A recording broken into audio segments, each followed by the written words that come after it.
ഈ മൂന്നാമത്തെ മെത്തേഡിൽ ഈ സ്റ്റിക്കർ ഉണ്ടാക്കുന്ന ഒരു ഐഡിയ എനിക്ക് കാണിച്ചു തന്നത് എൻ്റെ മോനാണ്. അവന് ഒരു 10 മാസമുള്ളൂ. അപ്പോൾ നമ്മുടെ ഫസ്റ്റ് മെത്തേഡ് എന്ന് പറയുന്നത് എല്ലാവർക്കും അറിയാവുന്ന പോലെ തന്നെ നമ്മളൊരു പേപ്പറിനകത്ത് നമ്മൾ ഇഷ്ടമുള്ള കുറച്ച് പിക്ചേഴ്സ് വരയ്ക്കുന്നുണ്ട്. പിന്നെ അത് കളർ ചെയ്തെടുത്ത് പിന്നെ അതിൽ കാണിക്കുന്ന പോലെ സെല്ലോ ടേപ്പ് ഒന്ന് നല്ല ക്ലിയർ ആയിട്ടൊന്ന് ഒട്ടിച്ച് കൊടുത്തിട്ടുള്ളൊരു മെത്തേഡാട്ടോ. ഞാനിപ്പോൾ ഈ പിക്ചേഴ്സ് എല്ലാവരും പിൻട്രസ്റ്റിൽ നിന്ന് ഡൗൺലോഡ് ചെയ്തിട്ട് പേപ്പർ കോപ്പി എന്ന് പറഞ്ഞൊരു ആപ്ലിക്കേഷൻ ഇല്ലേ, അതിനകത്ത് വെച്ചിട്ടാട്ടോ ഒന്ന് വരച്ചെടുത്തേക്കുന്നത്. സമയം കുറവായിട്ടുള്ളവരും പിന്നെ വരയ്ക്കാനായിട്ട് തീരെ അറിയാത്തവർക്കും നല്ലൊരു യൂസ്ഫുൾ ആയിട്ടുള്ളൊരു ആപ്പാട്ടോ പേപ്പർ കോപ്പി എന്ന് പറയുന്നത്. പിന്നെ ഈ സ്റ്റിക്കർ ഉണ്ടാക്കുന്നതിൽ എനിക്ക് ഏറ്റവും ഇഷ്ടപ്പെട്ടൊരു പോർഷൻ എന്ന് പറയുന്നത് ഇതുപോലൊന്ന് കട്ട് ചെയ്തെടുക്കുന്നതാട്ടോ എനിക്ക് ഏറ്റവും ഇഷ്ടപ്പെട്ടൊരു കാര്യം എന്ന് പറയുന്നത്. അപ്പോൾ നമ്മൾ ചെയ്തതുപോലെ പിക്ചർ വരയ്ക്കുക, കളർ ചെയ്യാം, അത് അതിൻ്റെ മേലെ സെല്ലോ ടേപ്പ് ഒട്ടിക്കുക, അതിന് ശേഷമായിട്ട് ഇങ്ങനെ കട്ട് ചെയ്യുന്നത്. എന്നെപ്പോലെ ഇതുപോലെ ഈ സ്റ്റിക്കർ മേക്കിങ്ങിൽ അല്ലെങ്കിൽ വേറെ എന്തെങ്കിലും കാര്യത്തിൽ ഇതുപോലെ പേപ്പറൊക്കെ കട്ട് ചെയ്ത് കളിക്കാൻ ഇഷ്ടമുള്ളവരാരെങ്കിലും ഉണ്ടെങ്കിൽ കമൻറ്റ് ചെയ്തോളൂ കേട്ടോ. എല്ലാ പിക്ചേഴ്സും ഒന്ന് സൈഡൊന്ന് കുറച്ച് ഗ്യാപ്പ് വിട്ടിട്ട് ആ വൈറ്റ് പോർഷൻ കാണുന്ന രീതിയിൽ ഒന്ന് ഗ്യാപ്പ് വിട്ടിട്ട് എല്ലാം കട്ട് ചെയ്തെടുക്കാം കേട്ടോ. നിങ്ങളെൻ്റെ ഈ വീഡിയോ കാണുന്നുണ്ടെങ്കിൽ എന്തായാലും ഒന്ന് ചാനൽ സബ്സ്ക്രൈബ് ചെയ്യണേ, പിന്നെ നിങ്ങൾ ലൈക്ക് ചെയ്യണം, കമൻറ്റ് എന്തായാലും അറിയിക്കണേ.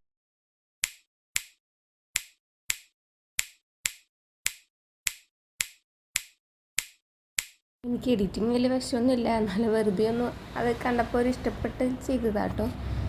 അതിപ്പോൾ കേട്ടപ്പോൾ പൊട്ടാസ് എന്തോ പൊട്ടിക്കുന്ന പോലെ എനിക്ക് ഫീൽ ചെയ്തു. നിങ്ങൾക്ക് അങ്ങനെ തോന്നിയല്ലോ എന്ന് പറഞ്ഞോളൂ.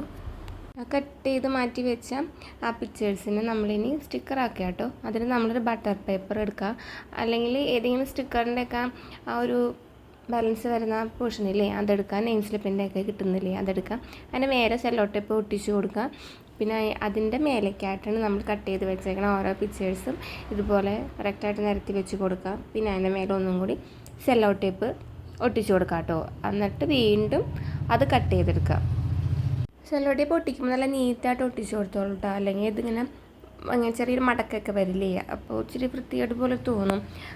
അപ്പോൾ നല്ല നീറ്റായിട്ട് തന്നെ ക്ലിയറായിട്ട് സെല്ലോ ടേപ്പ് ഒട്ടിച്ചു കൊടുക്കണേ.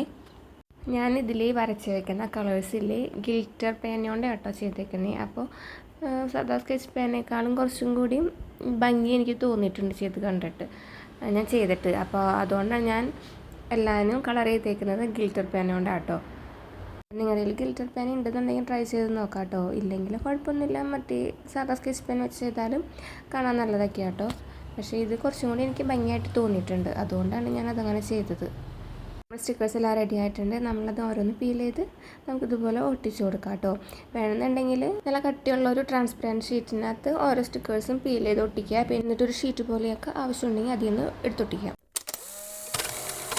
അപ്പോൾ നമ്മുടെ സെക്കൻഡ് മെത്തേഡ് എന്ന് പറയുന്നത് നമ്മൾ പേപ്പർ ടേപ്പില്ലേ അത് വെച്ചിട്ടാണോ ഞാൻ ചെയ്ത് നോക്കിയത്.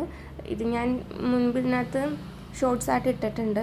അപ്പോൾ വേറെ ആരും ഇതുപോലെ പേപ്പർ ടേപ്പ് വെച്ച് സ്റ്റിക്കർ ഉണ്ടാക്കിയതായിട്ട് ഞാൻ നോക്കിയിട്ട് കണ്ടില്ല. അതിന് നിങ്ങൾ കണ്ടിട്ടുണ്ടെങ്കിൽ അതെന്നോട് പറഞ്ഞോളൂ കമൻറ്റിൽ. നേരത്തെ ഉണ്ടാക്കിയാലും കുറച്ചും കൂടി ഈസി ആയിട്ടുള്ളൊരു മെത്തേഡാട്ടോ ഇത്. നമ്മൾ പേപ്പർ ടേപ്പ് ഇങ്ങനെ ബട്ടർ പേപ്പറിൽ ഒട്ടിച്ച് കൊടുക്കുക, പിന്നെ അതിന് മേലെ പിക്ചേഴ്സ് വരയ്ക്കാം, കളർ ചെയ്യുക, പിന്നെ വീണ്ടും സെല്ലോ ടേപ്പ് അതിൻ്റെ മേലെ ഒട്ടിക്കുക, പിന്നെ ഇത് കട്ട് ചെയ്തെടുക്കുക. ഇതിൽ ഒരു പ്രാവശ്യം ആ ഒരു ഷേപ്പിൽ കട്ട് ചെയ്താൽ മതി കേട്ടോ, നമ്മൾ സ്റ്റിക്കർ പെട്ടെന്ന് റെഡി ആവും കേട്ടോ. നമ്മൾ ആദ്യം ഉണ്ടാക്കിയ മെത്തേഡിനേക്കാളും കുറച്ചും കൂടി ഈസി ആയിട്ടുള്ള മെത്തേഡാണ് ഇത്. നിങ്ങളൊന്ന് ട്രൈ ചെയ്ത് നോക്കിക്കോളൂ കേട്ടോ എന്തായാലും. ഇതും ഈ പറഞ്ഞ പോലെ തന്നെ എല്ലാ സ്റ്റിക്കറും ട്രാൻസ്പെറൻ്റ് ആയിട്ടുള്ള ഒരു കട്ടിയുള്ള ഷീറ്റിനകത്ത് ഒട്ടിച്ച് ഓരോന്നും പീൽ ചെയ്ത് വെക്കാം. നമുക്ക് ഇഷ്ടമുള്ള സമയത്ത് ഇഷ്ടമുള്ള സ്റ്റിക്കർ ഒട്ടിക്കാം കേട്ടോ. ഈ ഒരു മെത്തേഡാട്ടോ എനിക്ക് ആദ്യം ചെയ്തതിനേക്കാളും കൂടുതലായിട്ട് ഇഷ്ടപ്പെട്ടതും ഞാൻ ഇടയ്ക്ക് ചെയ്യുന്നതും. വീട് റോഡ് സൈഡ് ആയതുകൊണ്ട് ഒരുപാട് വണ്ടികൾ പോകുന്നുണ്ട്. അപ്പോൾ ബാക്ക്ഗ്രൗണ്ടിൽ വരുന്ന വണ്ടികളുടെ ശബ്ദമൊക്കെ നിങ്ങളൊന്ന് ഇഗ്നോർ ചെയ്തോളൂ. അപ്പോൾ നിങ്ങൾ എന്തായാലും ഇഷ്ടപ്പെട്ടില്ലെന്ന് കമൻറ്റിൽ അറിയിച്ചോളൂ കേട്ടോ. ഞാൻ എപ്പോഴും ഇങ്ങനെ പറഞ്ഞുകൊണ്ടിരിക്കുന്നുണ്ട്, കൂടുതലായിട്ട് എനിക്ക് ഇങ്ങനെ എക്സ്പ്ലെയിൻ ചെയ്യാനൊന്നും അറിയില്ല. ഞാൻ ഈ സ്റ്റിക്കേഴ്സൊക്കെ ഇട്ട് വയ്ക്കുന്ന ഇതുപോലെ ഒരു കുട്ടിയ പേപ്പർ ബോക്സ് പോലത്തെ ഒരു ഓർഗനൈസറിലാണ്.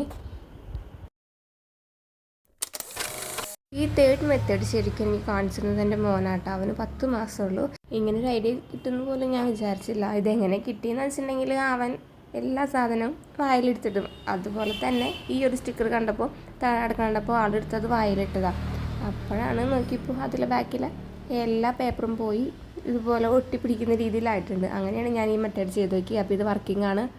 ഇതെങ്ങനെയാണെന്ന് വെച്ചാൽ നമ്മൾ ആദ്യം ചെയ്ത മെത്തേഡില്ലേ ആ പേപ്പറിനകത്ത് പിക്ചേഴ്സ് വരയ്ക്കുക, കളർ ചെയ്യുക, സെല്ലോ ടേപ്പ് ചെയ്യുക, കട്ട് ചെയ്തെടുക്കുക, അത്രേ ഉള്ളൂ. അതിന് ശേഷം വെള്ളത്തിൽ കുറച്ച് നേരം ഇടാം, അതൊന്ന് അതിൻ്റെ ബാക്കിലെ പേപ്പർ ഒന്ന് കളഞ്ഞിട്ട് ഒട്ടിച്ചു കൊടുക്കാം കേട്ടോ. അപ്പം മെത്തേഡ് എല്ലാം ഇഷ്ടപ്പെട്ടെന്ന് വിചാരിക്കുന്നു.